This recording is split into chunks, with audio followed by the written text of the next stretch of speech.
बंधु मैंने आपणकर जदि सिंह राशि होता है तो भिडटी को स्किप न करी थरे मात्र शेष पर्यंत निश्चय देखंतु कारण आज भिडटी सिंह राशि व्यक्ति विशेष मानक बहुत गुरुत्वपूर्ण अटे बहुत ही खास अटे। तो आपण निजर व्यस्त बहुल समय मध्यरु मात्र 10 मिनिट समय निज पाई दियंतु एवं निजर भविष्यत विषय जानतु। बंधु माने एही माघ पूर्णिमा ठारू आपणकर जीवन रे एक बड़ परिवर्तन हेबा पाई जाउछि। पूर्वरु आपणक जीवन रे अनेक प्रकारर समस्या लागि रहिथिला किंतु एही माघ पूर्णिमा परे आपण से सब समस्यार अंत देखिबाको पाइबे कारण ग्रह मानकर गोचर रे एक बड़ परिवर्तन हेबा पाई जाउछि। बंधु माने मंगल सूर्य बुध एवं शुक्र आपणकर षष्ठ भावरे गोचर करुथिले किंतु एही माघ पूर्णिमा परे परे शुक्र एवं बुध आपणकर सप्तम भाव को आसी जिबे। एहा परे परे सूर्य एवं मंगल मध्य आपणकर सप्तम भाव को आसी जिबे जहा फल रे आपणक जीवन रे एक बहुत बड़ परिवर्तन हेबा पाई जाउछि। किछि विशेष घटना घटिबाको जाउछि। गुरु मध्य आपणकर एकादश भाव लाभ स्थान रे रही निजर नक्षत्र परिवर्तन करि सारिछंती जहा फल रे अनेक दिगरु आपणको लाभ मध्य प्राप्ति हेबो। तो बंधु माने एही माघ पूर्णिमा ठारू आपणको कोन सब शुभ फल मिलिबाको जाउछि केउ सब क्षेत्र रे आपणको सफलता मिलिबाको जाउछि से विषय रे जानिबा पई आपण माने भिडियोटी को स्किप न करी शेष पर्यंत निश्चय देखंतु एवं भिडियोटी को लाइक करी चैनल टी को सब्सक्राइब करी दियंतु। कमेंट बॉक्स रे भक्ति एवं श्रद्धार सहित जय श्री जगन्नाथ जय मां लक्ष्मी निश्चय लिखंतु। तो बंधु माने आसंतु आरंभ करिबा आजिर एही कार्यक्रम को जहा आपणकर जन्म राशि तथा चंद्र राशि उपरे आधारित अटे। तेबे राशि चक्रर 12 राशि मध्यरु पंचम राशि हेउची सिंह राशि एवं सिंह राशि राशिधिपति हेउछंती सूर्य। तो बंधु माने सूर्य को षष्ठ भाव शुभ माना जाय थाए। तो एठारे सूर्य आपनको शुभ फल प्रदान करिवे तो इम्यूनिटी सिस्टम आपनकर स्ट्रांग रहिबो किंतु आपनकर प्रथम भाव जेतु केतु गोचर करूछंती तो आपण टिके ओवर थिंकिंग करि पारंती जहा फल रे आपनकर माइग्रेन मुंडबिंधा भली समस्या देखा देई पारे। तेणु अଯଥା कथा को आपण जेते पारिबे एडाइबाको चेष्टा करंतु। कोनोसी कथा को नेकी आपण ओवर थिंकिंग करंतु नाही। एहा व्यतीत स्वास्थ्य आपनकर बहुत भल रहिबो।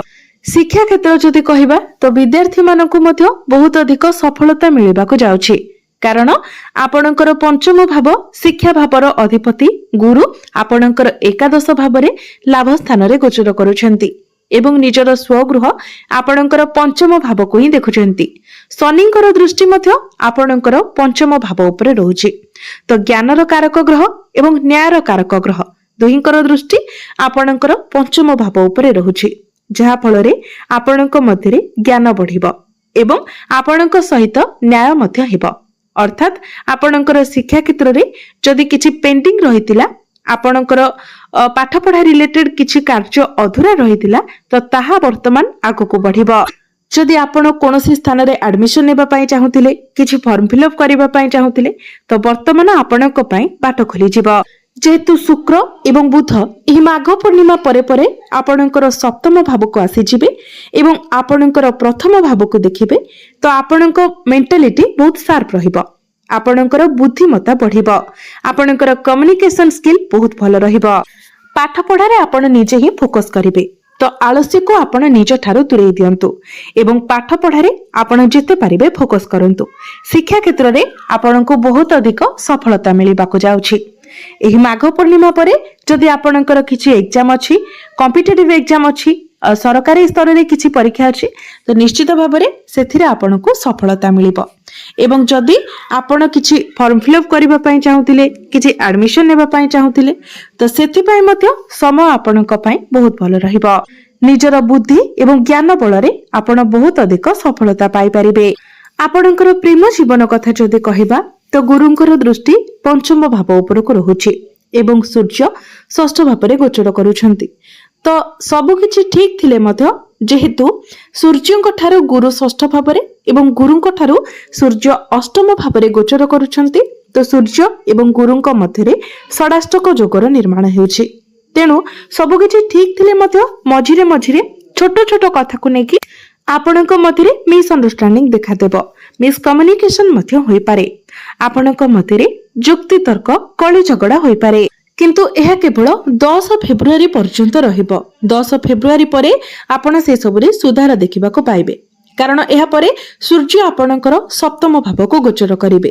ତ ଷଡ଼ାଷ୍ଟକ ଯୋଗ କଟିଯିବ ଏବଂ ଏହାପରେ ଆପଣଙ୍କ ମଧ୍ୟରେ ତେବେ ମଙ୍ଗଳଙ୍କର ଦୃଷ୍ଟି ଯେହେତୁ ପ୍ରଥମ ଭାବ ଉପରକୁ ରହୁଛି ଏବଂ ଶନିଙ୍କର ଦୃଷ୍ଟି ଦ୍ୱିତୀୟ ଭାବର ଉପରକୁ ରହୁଛି, ତ ଆପଣଙ୍କ ମଧ୍ୟରେ ଆଗ୍ରେସନ ରହିବ ଏବଂ ବାଣୀ ଉପରେ ଆପଣଙ୍କର ନିୟନ୍ତ୍ରଣ ରହିବ ନାହିଁ। ଆପଣ ଯେତେବେଳେ ଯାହା ମୁହଁକୁ ଆସିବ ତାହା କୁହନ୍ତୁ ନାହିଁ। ଯେତେବେଳେ ଆପଣ କିଛି କହୁଛନ୍ତି ତ ଭାବି ଚିନ୍ତି କୁହନ୍ତୁ, ନହେଲେ ଆପଣଙ୍କ ମଧ୍ୟରେ ସମସ୍ୟା ଅଧିକ ବଢିପାରେ। ବୈବାହିକ ଜୀବନ କଥା ଯଦି କହିବା ତ ବୈବାହିକ ଜୀବନ ଉପରେ ଆପଣଙ୍କୁ ବିଶେଷ ଧ୍ୟାନ ରଖିବାର ଅଛି। ଯେହେତୁ ଆପଣଙ୍କର ସପ୍ତମ ଭାବର ବୈବାହିକ ଜୀବନର ଅଧିପତି ଶନି ଅଷ୍ଟମ ଭାବରେ ଗୋଚର କରୁଛନ୍ତି ଏବଂ ଆପଣଙ୍କର ସପ୍ତମ ଭାବରେ ରାହୁ ଗୋଚର କରୁଛନ୍ତି। ତ ଏହା ଫଳରେ ଉଭୟ ପକ୍ଷରୁ ଆପଣଙ୍କର ବୈବାହିକ ଜୀବନରେ ସମସ୍ୟା ଦେଖାଦେଉଛି। କାରଣ ପ୍ରଥମତଃ ଆପଣଙ୍କର ସପ୍ତମ ଭାବର ଅଧିପତିଙ୍କର ସ୍ଥିତି ଭଲ ରହୁନାହିଁ। କାରଣ ଅଷ୍ଟମ ଭାବଟିକୁ କୁଣ୍ଡଳୀରେ ଭଲ ବୋଲି ମାନାଯାଇନଥାଏ, ଏହାକୁ ତ୍ରିକ୍ ଭାବ ମାନାଯାଇଥାଏ ଏବଂ ଆପଣଙ୍କ ସପ୍ତମ ଭାବରେ ରାହୁ ଗୋଚର କରୁଛନ୍ତି। ରାହୁ ହେଉଛନ୍ତି ମୁଣ୍ଡବିହୀନ ଗ୍ରହ, ଛାୟା ଗ୍ରହ, ପାପୀ ଗ୍ରହ। ତ ସେ ଆପଣଙ୍କ ମଧ୍ୟରେ ମିସ୍ଅଣ୍ଡରଷ୍ଟାଣ୍ଡିଂ କ୍ରିଏଟ କରାଇବେ। ଆପଣଙ୍କର ପାର୍ଟନରଙ୍କ ମନରେ ସନ୍ଦେହ ଶଙ୍କା ଉତ୍ପନ୍ନ କରାଇବେ ଏବଂ ଶନି ଯେହେତୁ ଅଷ୍ଟମ ଭାବରେ ଅଛନ୍ତି ତ ଆପଣଙ୍କ ଜୀବନ ସାଥୀଙ୍କର ସ୍ୱାସ୍ଥ୍ୟରେ ମଧ୍ୟ ସମସ୍ୟା ଦେଖାଦେବ। ଲଗାତାର କିଛି ନା କିଛି ସମସ୍ୟା ଲାଗି ରହିବ। ମୁଣ୍ଡ ବିନ୍ଧା, ଆଣ୍ଠୁ ଗଣ୍ଠି ବିନ୍ଧା, ଜଏଣ୍ଟ ପେନ୍ସ, ଥଣ୍ଡା, କାଶ, ଜ୍ୱର ଏଭଳି କିଛି ନା କିଛି ସମସ୍ୟା ବାରମ୍ବାର ଦେଖାଦେବ। ତ ଆପଣଙ୍କୁ ଆପଣଙ୍କର ବୈବାହିକ ଜୀବନ ପ୍ରତି ଟିକେ ବିଶେଷ ଧ୍ୟାନ ରଖିବାର ଅଛି। ଯେତେ ପାରିବେ ଆର୍ଗୁମେଣ୍ଟ ଠାରୁ ଦୂରେଇ ରୁହନ୍ତୁ, ଶଙ୍କା ଡାଉଟ ଠାରୁ ଦୂରେଇ ରୁହନ୍ତୁ ଏବଂ ନିଜ ଜୀବନ ସାଥୀଙ୍କର ସ୍ୱାସ୍ଥ୍ୟର ଆପଣ ଯତ୍ନ ନିଅନ୍ତୁ। ଭାଗ୍ୟ କଥା ଯଦି କହିବା ତ ଆପଣଙ୍କ ଭାଗ୍ୟ ଭାବର ଅଧିପତି ମଙ୍ଗଳ ଆପଣଙ୍କର ଷଷ୍ଠ ଭାବରେ ଉଚ୍ଚସ୍ଥ ଅଛନ୍ତି ଏବଂ ବିପରୀତ ରାଜଯୋଗର ନିର୍ମାଣ କରୁଛନ୍ତି। ଅର୍ଥାତ ଆପଣଙ୍କର ଯଦି ପୂର୍ବରୁ କୌଣସି ଋଣଜନିତ ସମସ୍ୟା ଥିଲା, ଶତ୍ରୁଜନିତ ସମସ୍ୟା ଥିଲା, ତ ବର୍ତ୍ତମାନ ତାହା ଦୂର ହେବାକୁ ଯାଉଛି। ସମସ୍ତ ଋଣ କରଜରୁ ଆପଣଙ୍କୁ ମୁକ୍ତି ମିଳିଯିବ ଏବଂ ଯଦି ଆପଣଙ୍କ ବିରୁଦ୍ଧରେ କିଛି ପଲିଟିକ୍ସ ଚାଲୁଥିଲା ତ ସେଥିରେ ମଧ୍ୟ ଆପଣ ସମାଧାନ ଦେଖିବାକୁ ପାଇବେ ଏବଂ ଆପଣ ଯଦି ଭାଗ୍ୟ ସମ୍ବନ୍ଧିତ କିଛି ନିର୍ଣ୍ଣୟ ନେବା ପାଇଁ ଚାହୁଁଥିଲେ ତାହା ମଧ୍ୟ ଆପଣ ନେଇପାରିବେ। ଯଦି ଆପଣ କିଛି ବଡ଼ କାର୍ଯ୍ୟର ଆରମ୍ଭ କରିବାକୁ ଚାହୁଁଥିଲେ, କିଛି ବଡ଼ ଡିସିସନ ନେବା ପାଇଁ ଚାହୁଁଥିଲେ, କୌଣସି ବଡ଼ ଜିନିଷ କିଣାକିଣି କରିବାକୁ ଚାହୁଁଥିଲେ ତ ସମୟ ଆପଣଙ୍କ ପାଇଁ ବହୁତ ଭଲ ରହିବ।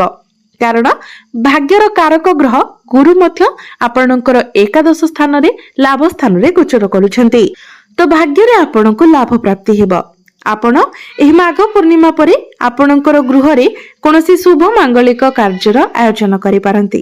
କିଛି ବଡ଼ ଜିନିଷ ଆପଣ କିଣାକିଣି କରିପାରନ୍ତି, ନୂତନ ଯାନବାହନ, ଭୂମି ଇତ୍ୟାଦି କ୍ରୟ କରିପାରନ୍ତି କିମ୍ବା ନୂତନ ଗୃହ ଇତ୍ୟାଦି ନିର୍ମାଣ କରିପାରନ୍ତି। କୌଣସି ଧାର୍ମିକ ସ୍ଥାନକୁ ଆପଣ ଯାତ୍ରା କରିପାରନ୍ତି। କ୍ୟାରିୟର କଥା ଯଦି କହିବା ତ କ୍ୟାରିୟର ମଧ୍ୟ ଆପଣଙ୍କର ବହୁତ ଭଲ ରହିବ। କାରଣ ଆପଣଙ୍କର ଦଶମ ଭାବ କ୍ୟାରିୟର ଭାବର ଅଧିପତି ଶୁକ୍ର ଆପଣଙ୍କର ସପ୍ତମ ଭାବକୁ ଚାଲି ଆସିବେ ଏବଂ ଆପଣଙ୍କର ପ୍ରଥମ ଭାବକୁ ଦେଖିବେ। ତ କ୍ୟାରିୟରକୁ ନେଇକି ଆପଣଙ୍କର ଯାହା ବି କିଛି ସ୍ୱପ୍ନ ଥିଲା ସେସବୁ ପୂରଣ ହେବାକୁ ଯାଉଛି। କ୍ୟାରିୟରରେ ଆପଣ ବହୁତ ଆଗକୁ ବଢିବେ। କିଛି ଆଚିଭମେଣ୍ଟ, କିଛି ଅପରଚ୍ୟୁନିଟି ମଧ୍ୟ ଆପଣଙ୍କୁ ମିଳିପାରେ। ଯଦି ଏମଏନସି କମ୍ପାନୀରେ ଆପଣ ଜବ୍ କରୁଛନ୍ତି ତ ଆପଣଙ୍କ ପାଇଁ ବହୁତ ଭଲ ରହିବ। ଅନଲାଇନ ରିଲେଟେଡ କାମ କରୁଛନ୍ତି ଆପଣଙ୍କ ପାଇଁ ବହୁତ ଭଲ ରହିବ। Computer related, technical related, IT, software related ଏହି ସବୁ କ୍ଷେତ୍ରରେ ଆପଣଙ୍କୁ ବହୁତ ଅଧିକ ସଫଳତା ମିଳିବାକୁ ଯାଉଛି। କାରଣ ଶୁକ୍ର ଏବଂ ବୁଧ ଉଭୟ ଆପଣଙ୍କର ସପ୍ତମ ଭାବରେ ଗୋଚର କରିବେ, ଯାହା ଫଳରେ ଆପଣଙ୍କର ମେଣ୍ଟାଲିଟି ବହୁତ ଷ୍ଟ୍ରଙ୍ଗ ରହିବ। ଆପଣଙ୍କର କମ୍ୟୁନିକେସନ ସ୍କିଲ୍ ମଧ୍ୟ ବହୁତ ଭଲ ରହିବ। ନିଜର ବାଣୀ ଦ୍ୱାରା ଆପଣ ବହୁତ କିଛି ଆଚିଭ କରିପାରିବେ। କିନ୍ତୁ ଯେହେତୁ ରାହୁ ମଧ୍ୟ ଆପଣଙ୍କର ସପ୍ତମ ଭାବରେ ଗୋଚର କରୁଛନ୍ତି ଏବଂ ବୁଧ ଶୁକ୍ର ରାହୁଙ୍କ ସହିତ ଗୋଚର କରିବେ ତ ମଝିରେ ମଝିରେ ଆପଣ ଟିକେ କନଫ୍ୟୁଜ ହୋଇପାରନ୍ତି। ଆପଣଙ୍କ ମନକୁ କିଛି ଶଙ୍କା ମଧ୍ୟ ଆସିପାରେ, ପରିବର୍ତ୍ତନର ଚିନ୍ତାଧାରା ମଧ୍ୟ ଆସିପାରେ। କିନ୍ତୁ ଯେଉଁମାନଙ୍କ ନିକଟରେ ଚାକିରି ନାହିଁ ଆପଣଙ୍କୁ ଚାକିରି ମିଳିବାର ବହୁତ ଅଧିକ ସମ୍ଭାବନା ରହୁଛି। ତେଣୁ ଆପଣ ନିଜ ତରଫରୁ ଚେଷ୍ଟା ଜାରି ରଖନ୍ତୁ, ନିଶ୍ଚିତ ଭାବରେ ଆପଣଙ୍କୁ ଚାକିରି ପ୍ରାପ୍ତ। ବିଜନେସ କଥା ଯଦି କହିବା ତ ବିଜନେସ ଆପଣଙ୍କର 70% ଭଲ ରହିବ। किंतु आपणक मध्यरे टिके आलस्य देखादेब। आपण निजर कामको टिके हल्कारे नहीं पारंती किंतु बिजनेस आपणकर भल रहिबो। बिजनेस रे कोनोसी प्रकारर समस्या देखा जाउ नाही। बिजनेस आपणकर भल रहिबो तो आपण जदि चाहिबे आपणकर बिजनेस रे किछि बड़ डिसिजन मध्ये नै पारिबे। आपनको निश्चित भाबरे सफलता मिलिबो। तो देखिबा को गले एही माघ पूर्णिमा परे आपनको अनेक क्षेत्र रे सफलता मिलिबा को जाउछि। आपण उन्नति प्रगति करिबा को जाउछंती। आपणकर स्वास्थ्य रे हेउ, शिक्षा रे हेउ, आपणकर भाग्य को नै कि हेउ, कैरियर को नै कि हेउ, बिजनेस को नै कि हेउ, अनेक क्षेत्र रे आपनको सफलता मिलिबा को जाउछि।